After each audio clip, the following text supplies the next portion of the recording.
Good afternoon, and thank you for joining us for our daily COVID-19 update, where we have an opportunity to share information with the people of Tennessee about our efforts to mitigate the spread of this virus and its profound impact that it's having on this nation and on Tennessee, but our strong efforts to combat that.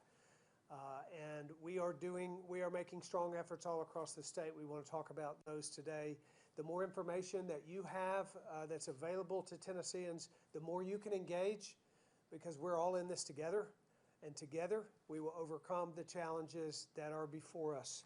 Today I'm going to talk about three primary topics, but include some others. I want to revisit the Safer at Home order that was made yesterday, this very important decision to create an environment for a greater level of safety in our state. I also want to talk today about the collateral damage of COVID-19, one of those components being mental health in our state, and what we're doing to address the rising level of mental health needs as this crisis rises as well. We'll provide a brief update regarding personal protective equipment, medical supplies, healthcare capacity, those things that our Unified Command are focused on, and our members of our Unified Command are here today, as well as Marie Williams, our Commissioner of Mental Health, Danielle Barnes, our Commissioner of Human Services, who will talk with us as well about child care and the specifics of how we're dealing with child care in this state. Those questions came up yesterday, and we will be answering some of the questions as well that you presented yesterday. So that's the overview of what we'll be doing. We'll have a full slate. I'll get started. Today in our state, we have 2,239 confirmed cases of COVID-19. We have had 23 deaths in Tennessee. We've lost 23 Tennesseans as a result of this, which highlights the seriousness of our efforts and how important what we do is. We have conducted 27,000 tests in our state, and that's a strong number per capita for our state. So I'm proud of that. We'll be talking about some of the numbers going forward. Testing is one of the most important ways that we can attack this COVID-19 epidemic. I want to talk just a minute about the statewide Safer at Home order that will go into effect tonight. Yesterday, I announced that order. It restricts businesses that cannot possibly operate safely in our state in the midst of a COVID-19 environment. Businesses like barbershops, salons, recreational and entertainment outfits. The order at the same time provides for the continuation of essential businesses throughout every county in Tennessee. And it urges Tennesseans to stay home while providing less reason for them to leave their home. I want to again speak to the Tennesseans who have the privilege and the capacity to safely stay home for the next 2 weeks. We need you to do that. We need you to heed this call for you to stay home for 2 weeks. Lives are depending on it. Livelihoods are depending on it. Our healthcare workers' lives, the elderly's lives, the lives of your neighbors in Tennessee are dependent upon your efforts to change your behavior, like we all are, to stay apart, to stay safe, and to save lives in Tennessee. Your habits and your routines will make a difference as we work to swiftly defeat COVID-19. I talked about how I said your habits like shopping online with Tennessee businesses, or getting your food through takeout, or when you do go to the grocery, a habit of not hoarding supplies so that you don't bring instability to the food supply chain that is stable and strong in this state. Habits like communicating with people in a different way, but recognizing that people need to be connected with. Some that will be isolated over this 2-week period of time, especially the elderly, who are particularly isolated as they make an effort to keep themselves away from the rest of the population. So Your efforts and your habits and your willingness to engage will change the speed with which we attack and overcome this challenge in our state. I want to say a few words to small business owners as well. This was one of the most difficult decisions that I've made because it affects small business owners in all parts of this state. And let me just say to you, small business owners, you are bearing the brunt of the decision to provide a safer at home order, because we're making a decision to close down many of your businesses that will keep people in their homes in a greater way. I want you to know that I hear you. I feel that you have particularly borne the burden of what we are going through in this state. And I also want to commit something to you. As a former small business owner, a small business owner now that formerly worked in that arena, the idea that my business would have to be shut down is a very painful one, and you're in a very painful spot. But I want to commit something to you. There are resources that are going to be available. There are efforts that are going to be made. We will do everything we can to help you get back on your feet, get your business back in order, and recover when the storm clouds clear of this COVID-19. There are many that will bear the brunt, but small business owners in particular will as we go through the next few weeks. And I appreciate and thank you for your willingness to do so and to provide less opportunity for Tennesseans to get out of their homes. Now I want to talk a little bit about the tremendous collateral damage of mental health and well-being. Last Friday, I was stunned to learn that we had 8 suicides in Knox County in one day. COVID-19 is a viral pandemic, but it is also a pandemic that can produce hopelessness in people when they're facing losing their jobs or losing their business or losing their health or losing their parent.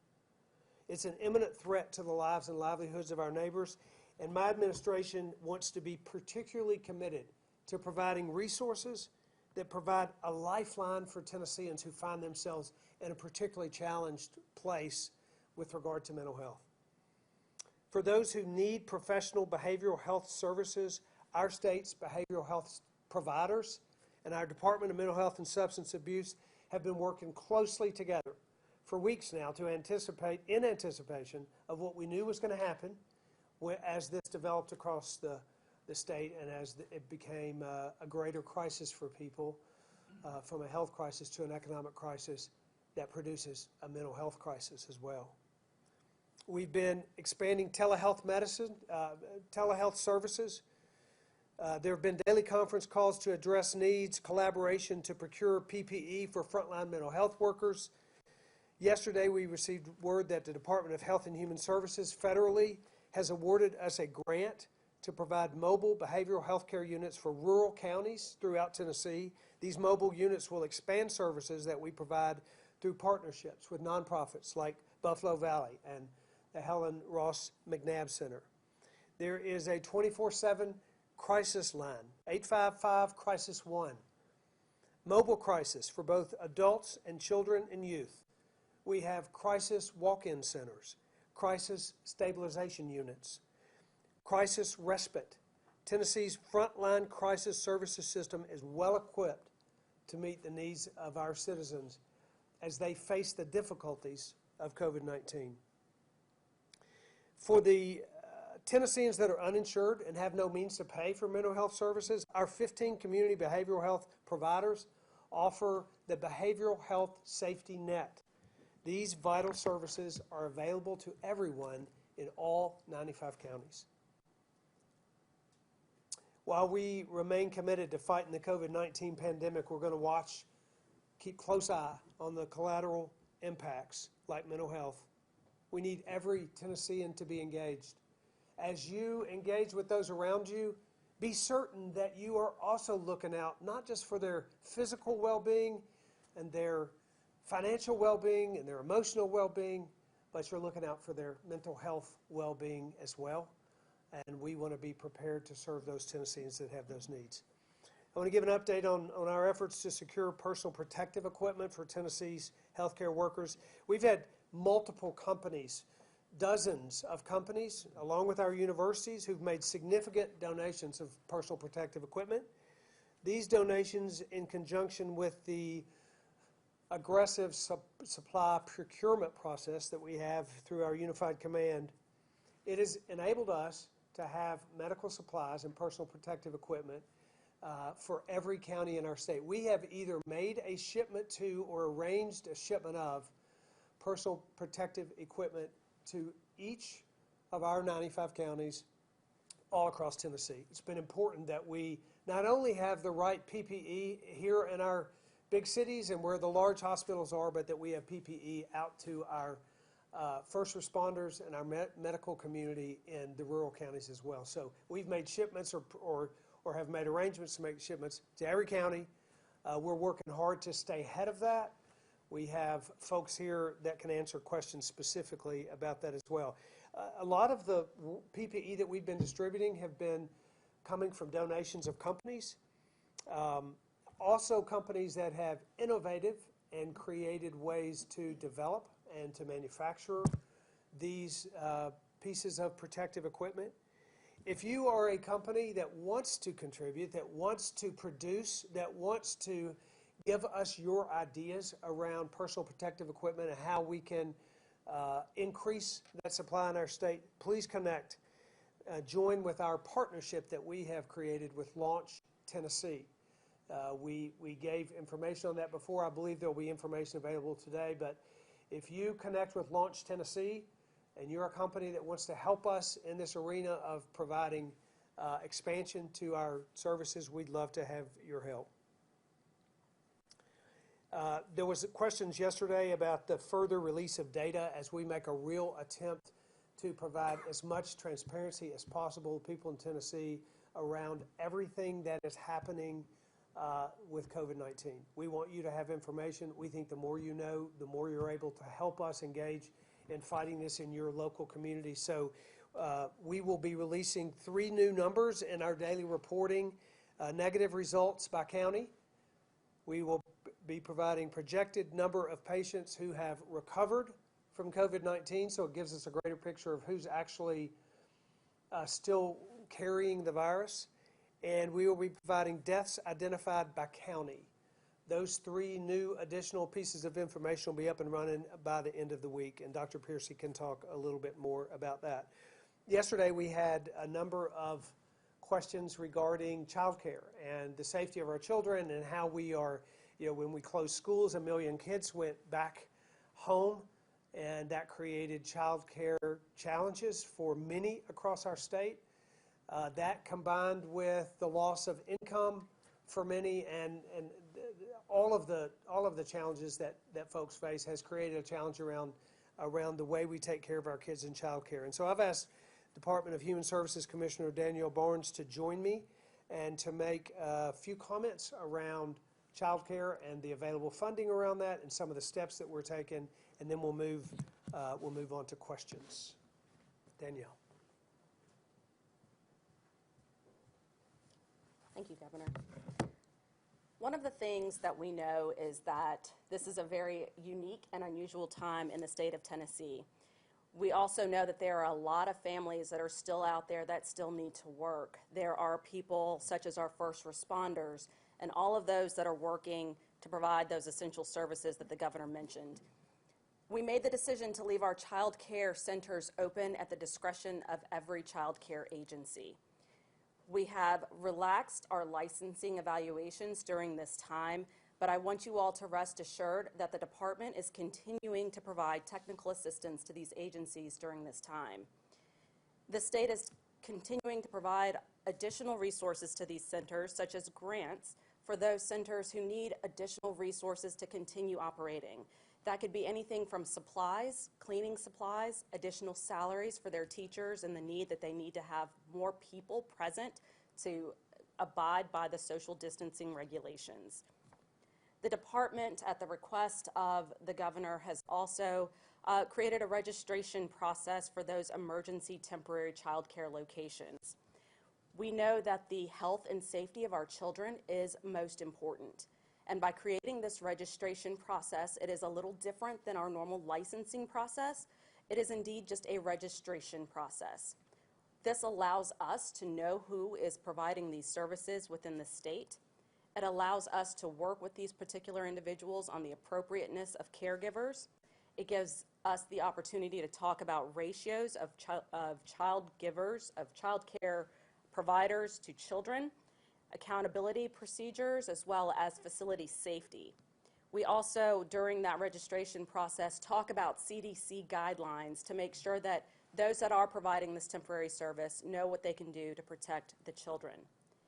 It is also important to note that we have conducted limited background checks on any individual who is providing service to these children. To date, we've conducted almost 300, and to let you all know that we have in fact denied one individual from operating a center because of a previous drug charge. These limited background checks include checks within the state of Tennessee. They include the Vulnerable Persons Registry, the DCS Child Abuse and Neglect Registry, as well as the Sex Offender Registry. One of the things we want parents to know for sure is we are going to be here as we continue to support you all as you all continue to provide these essential services for Tennesseans. Governor, I was also asked to provide a quick update on PTANF as well, because we do know that so many people have been impacted by loss of work as well as reduction of hours. And it is important for you all to know that our applications for the emergency cash assistance did go live on Thursday. This program provides cash assistance for families, including pregnant women. So individuals, unfortunately, are not eligible. It is designed to help those who have lost or suffered a significant reduction of hours due to COVID-19. And to be eligible, the applicants must have been employed by March 11th. And you can go online to our department's website to apply for those benefits. We do ask that you apply online. Do not come down to our offices. We are practicing social distancing. We are also publishing a toll-free number that is available on our website that if you want to check the application, the status of your application, that will be available to you as well. And once you submit your application, you will have between 10 and 15 days at which you will receive that actual card upon approval delivered directly to your home. And so we know that that will be a tremendous benefit to those individuals and those families who need that support during this time. Thank you, Governor. Thank you. Thank you, Danielle.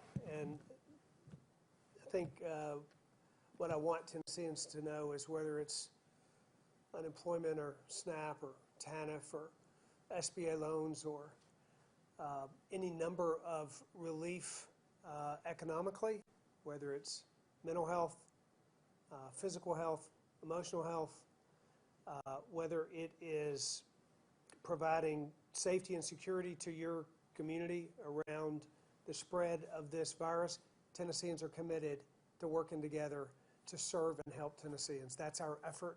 We are working hard to serve, and we're proud of the efforts that you all are making in your communities to make sure that when we do see the clouds part, that we will see a picture that we are proud of, that we have done all we can to mitigate the damages of this to the degree that we can. So we want to ask questions. I'll remind those who are calling in with questions that Commissioner Barnes, Department of Human Services, is here. Commissioner Williams for mental health and substance abuse. Dr. Piercy from any health questions you have. Major General Holmes is here with the Department of Military to talk about the role of that we are planning to put up temporary assessment sites across the state.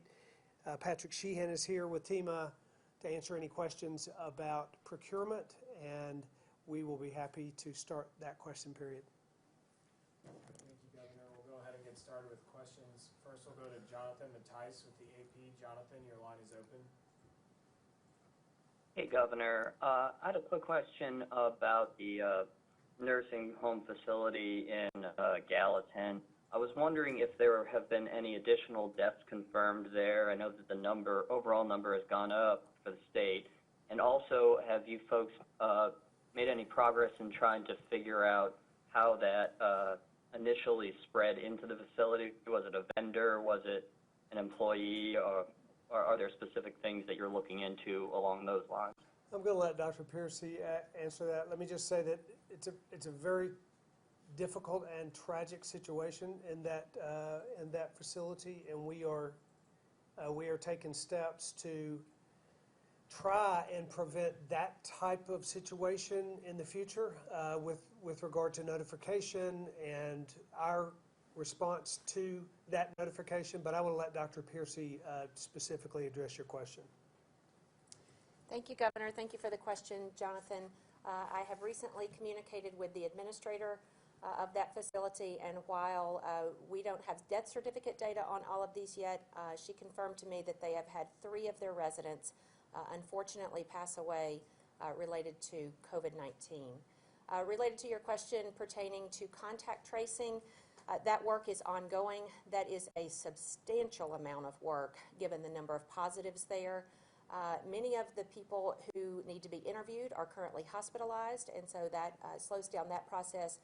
But please be assured that we are doing that to our utmost ability, and we'll get to the bottom of it.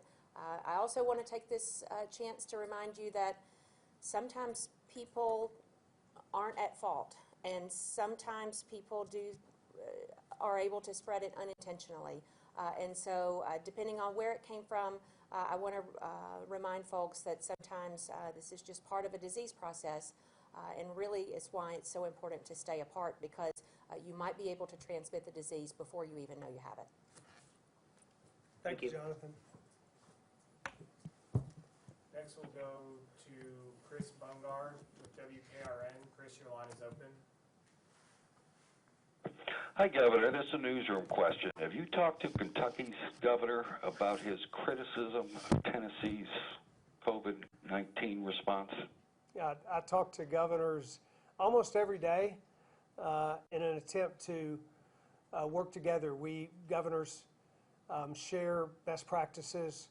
I would guess I've talked to 40 governors over the course of the last few weeks, and it's a great source of great resource to me and to one another.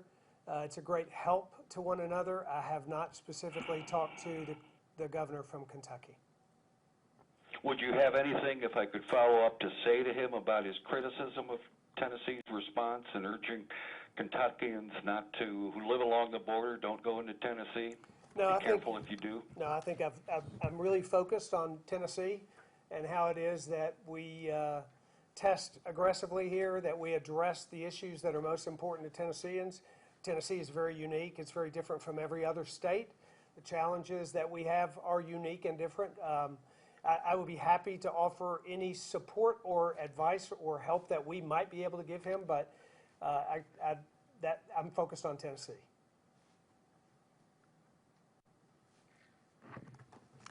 Next, we'll go to Savannah Smith with WBIR. Savannah, your line is open. Hello, Governor.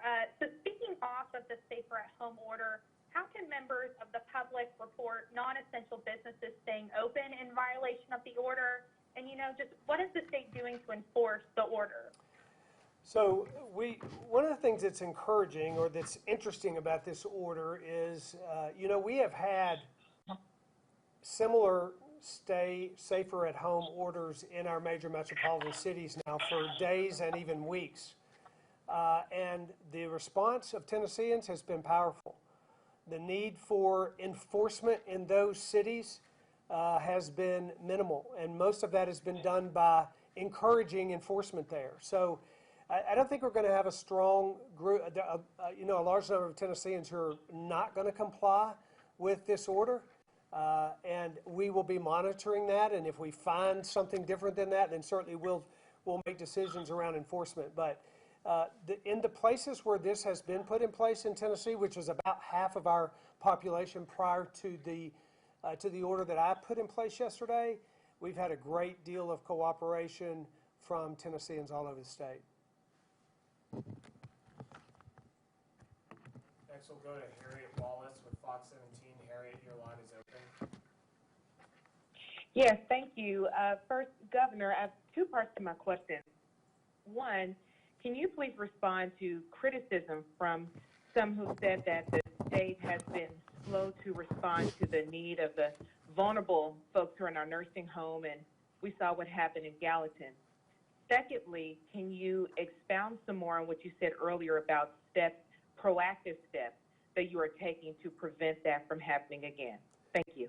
I'll let Dr. Piercy talk a little bit about the steps proactively that we're taking, but our response to that, to the situation in that particular nursing home was within 24 hours we started the evacuation of that nursing home, and we responded immediately to find out who, how many, to evacuate, to test every resident of that nursing home, and then to further evacuate every resident after that. So I would say the response of the state was swift and certain.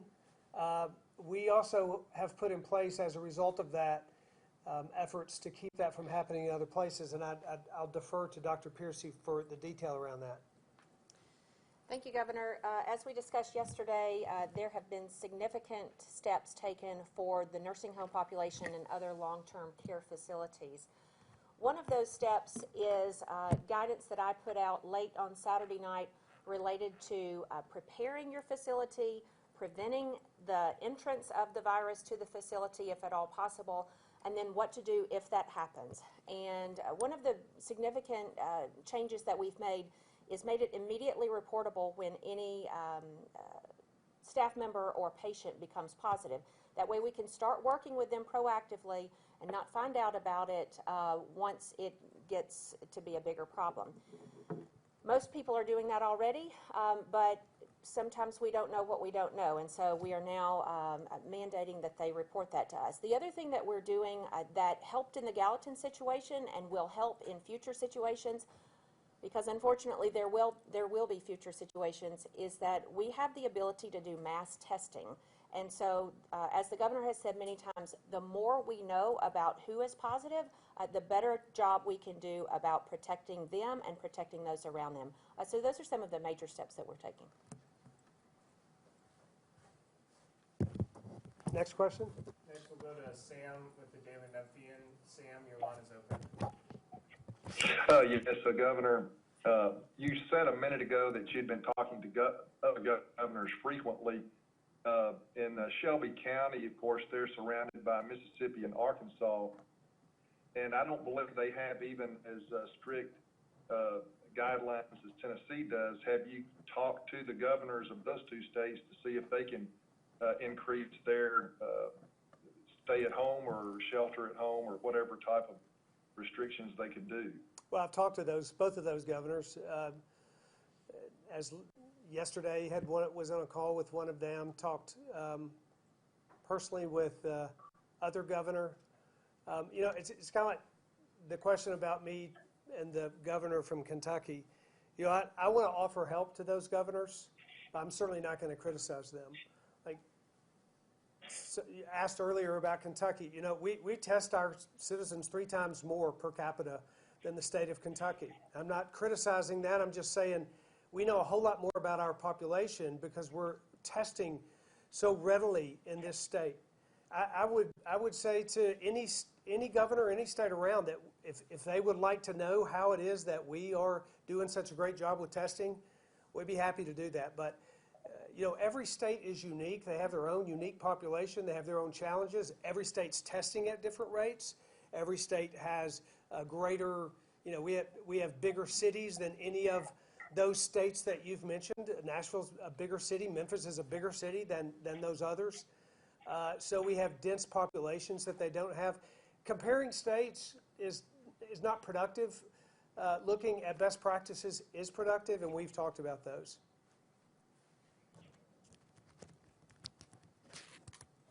We'll go to Joel Ebert from the Tennessean. Joel, your line is open.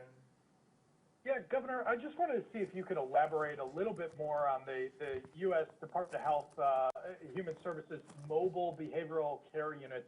A colleague is trying to work on that story, and so she's a little bit unclear what exactly that is, and how would people access these mobile units in a sort of moment of crisis, and why is it just in East and West and not Middle Tennessee? I'm going to let Commissioner Williams talk to that. She can answer that question better than I can. Thank you, Governor. Much appreciated. This grant went in as we were looking at the highest need for mobile services across this state about 3 months ago. We saw a higher need in West Tennessee as well as East Tennessee, focusing on rural counties. As the Governor said, Buffalo Valley and Helen Ross McNabb are our community partner providers, and we cannot wait to start having people get hired through those two entities to serve people in our rural counties that are suffering at this time.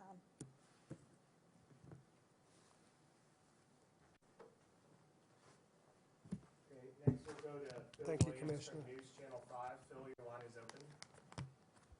Good afternoon, Governor. The latest projections are really staggering. You said yesterday that you had sought discernment in deciding when it was the right time to ask Tennesseans to stay at home, but the medical community has been pleading with you for more than 10 days now to do shelter in place. From where did you seek discernment if it wasn't the medical community, and are you concerned that lives may be lost because of the delay? Yeah. You mentioned the medical community, and first thing I want to do is commend the medical community. We have doctors, nurses, and medical health care providers that are on the front lines and, quite frankly, are putting themselves at risk to serve Tennesseans. So as you mentioned, doctors and healthcare workers, I want to say from all Tennesseans, we thank you for that.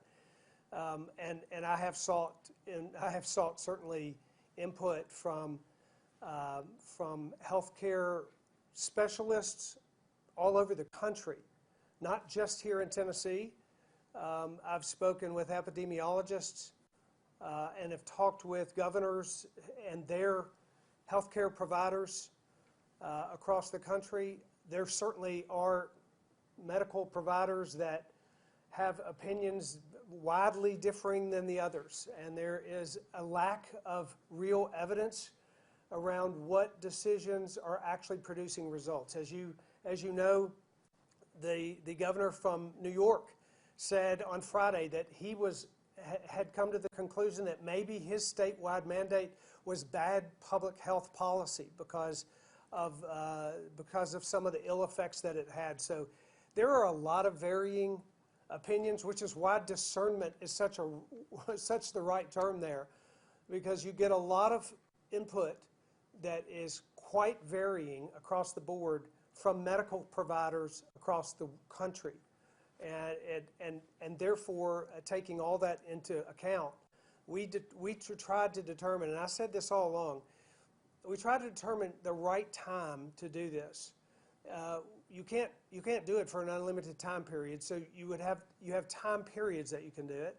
The right time, when the curve is at the right place in Tennessee, will likely have the best impact to slowing the surge, and that's kind of what we're trying to do, is flatten the curve, and we think to the best of our ability, we've made the right decision. Do you think you were too late and lives will be lost because of the delay? I think we made the right decision on timing. I think that lives are going to be lost in this state. We've already lost 23. There will be many more. And in states that implemented these actions earlier, they've had significant loss of life. In states that haven't implemented it, they too have loss of life. There's very little evidence about exactly how and when these are most effective and working. We'll probably know in the aftermath as we can look at what the outcomes were, but it's a really hard decision. I will say this, I'm deeply concerned about the lives of every single Tennessean. And the decisions that we grapple with and that we wrestle with, the amount of information that we take in, the charts that we scour, the websites that we search, day in and day out, are all made in an effort to find the absolute best decision-making process and the right timing for our state to protect the citizens of this state in the best way possible. This time we have time for one more question. We'll go to Kim Crucy from the Associated Press. Kim, your line is open. Hi, Governor. This question may be for you or maybe for Dr. Piercy. I was just hoping that you could kind of talk about what changed regarding the switch for releasing more data when it comes to county info on deaths. I can specifically address that piece, and then you can add more. You know, we want to be as transparent as possible. We've had this conversation multiple times in the last few days. The more Tennesseans know, data that's pertinent and that actually is helpful, the more we want to give it to them. The particular situation around deaths per county, you know, different states are authorized under HIPAA in different ways. There's a technicality around the legal implications of providing data. If you fall under a certain category of HIPAA requirements, and some states don't, we did. It required us to pursue a legal decision and path that was prohibited, for lack of a better term, otherwise. That sounds like a complicated way, but what it really is that we pushed because we wanted to be able to provide that transparency, but there had to be some decisions made and some requests granted in order for us to be able to provide that. That's how that decision has changed, and the data will be made available Friday. You want to add to that? Thank you, sir. Hi, Kim.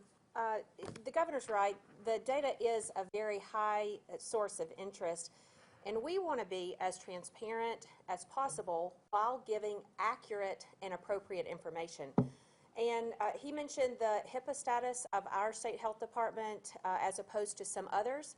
That's one consideration. Another consideration that you will see skews our data a little bit, or at least colors it, is a lot of our data is reported by external entities, and so we're somewhat at their mercy. Even though that reporting is mandated, we're somewhat at their mercy for them to give us timely and accurate information. So we do have 3 new data points that are either online today or will be later in the week. So as of today on our website, we are reporting negatives by county. And that data is almost complete. You'll see that there is some of the tests are still pending, but that helps us get a better denominator, and that is a proxy for access. So that allows us to know which counties are doing a good job at testing and which have some more opportunity. As the governor mentioned earlier, we are now reporting as of today on our website number of recovered cases.